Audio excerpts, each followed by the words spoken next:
Stan Gibilisco here, proprietor and operator of amateur radio station W1 GV Whiskey 1 Good Vibrations.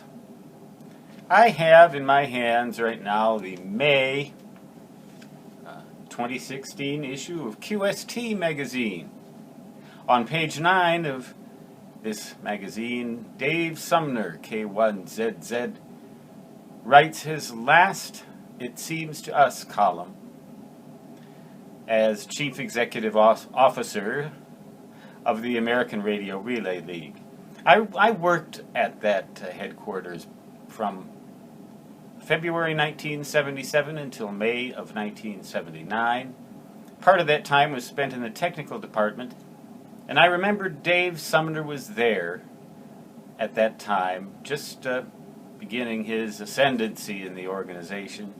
And I was struck by his enthusiasm for ham radio, and I can tell you that that enthusiasm has not diminished one bit over all these years. Interestingly enough, the May 2016 issue of QST marks my 50th anniversary of getting this magazine for every single month without fail. 50 years. Licensed in March of 1966.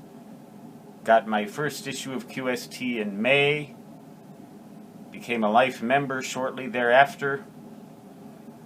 And the rest is history, as they say. And sometimes, right now, it feels like ancient history.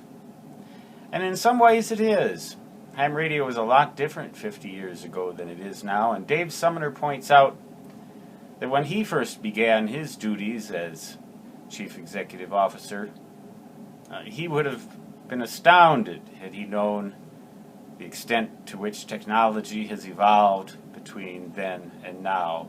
And he remarks at the conclusion of his column that if we knew an equal distance into the future what might exist in ham radio technology, we would be equally astounded. And I have to concur.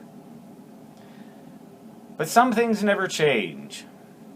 I was a CW addict back when I worked for ARRL headquarters with Dave Sumner, and I'm still a CW addict.